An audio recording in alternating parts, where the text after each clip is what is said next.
This is Adam Gorney back with Rival Signing Day coverage here with Texas Tech coach Joey McGuire on his wedding anniversary. If I saw the tweet correctly, now that is dedication to the Rivals brand. We appreciate it.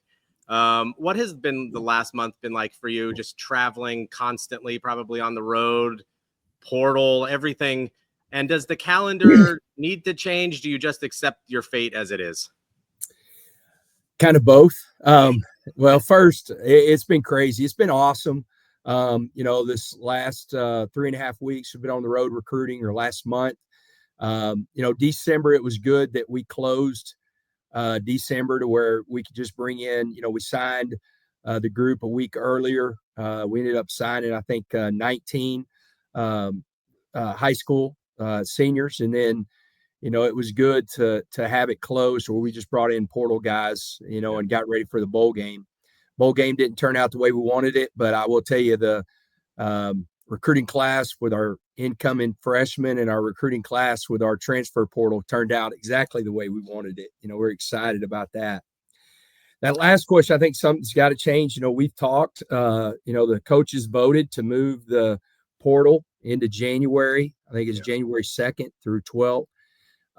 Coach Napier had a great idea that I think could easily happen and needs to happen, but he said just move the football schedule up a week. You already have people playing that 0 week.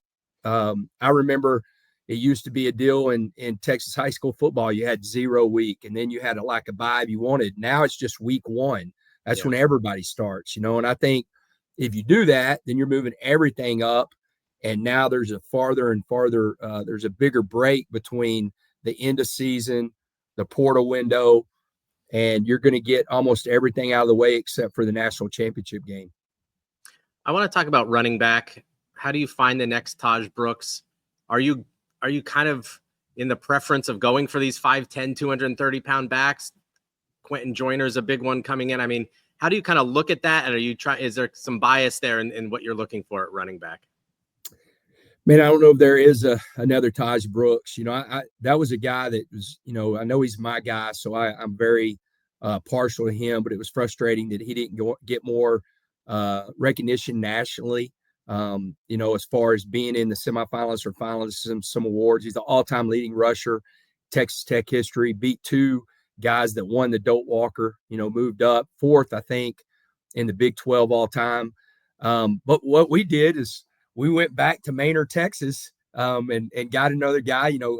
Quentin and Taj are both from Maynard, and so we're excited about him coming in. And then our 2 freshman running backs played really well in the bowl game, Jacoby Williams and Cam Dickey, and so we feel like we've got a good group of guys. And then Adam Hill is a young man that's a West Texas guy that redshirted this year. So we feel good about that room, but it was good to go back. Maynard has produced some great players. And if you look at the different defensive linemen, and we've got one, Jaden Cofield, but Prince is from there, and they've produced a lot of great football players. And so we went back into Taj Brooks territory and got us another running back. In the high school class, kind of really reconstituted at receiver and O-line, then portal.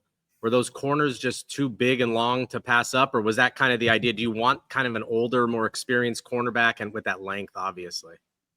Yeah, so, 2 things, going back to the first. We just got to keep stockpiling. Like the disappointing thing, and there's just a gap that I think we really closed, but being able to get offensive linemen, and grow them. We're really getting closer and closer. We got some really good guys out of the portal, but we then also have some of our young guys growing up.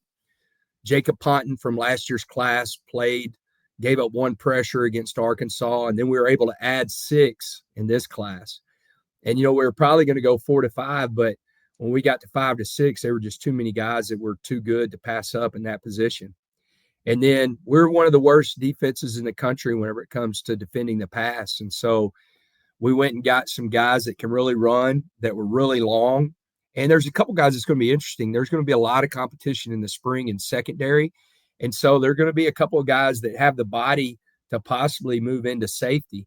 And so it was, I mean, it really came down to like, I thought I wanted 3. And then the guys were saying, Coach, I'll come to Texas Tech. And I'm like, man, we can't pass these guys up, like Grant. I mean, he's reclassified. He's supposed to be in this class right now. He's supposed to be a freshman, and he started in the Big Ten, and when we were in it, man, we couldn't pass him up.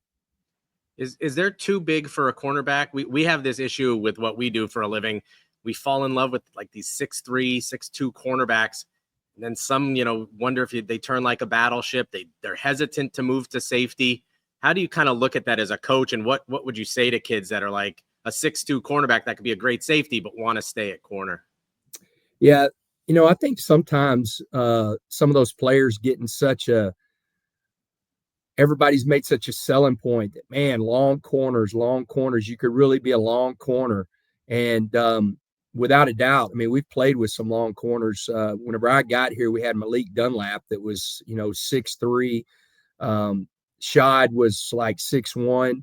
So you've got some of those guys, but at the end of the day, you just want to get on the field at DB, and it's the same way. If you put good stuff on film, you're going to have an opportunity to do it at this level and the next level. And so I think sometimes some of these corners, they get so sold on being a long corner that they miss out on some really good possibilities of playing safety. Most important question of the day, and the last one, the Ric Flair meme that you use for commits and stuff. I know you met him. What's he like? Is he like the nature boy in real life? And how great is that? I know when something good is coming, because I see that coming from your Twitter. Yeah, he's exactly who you think he'd be.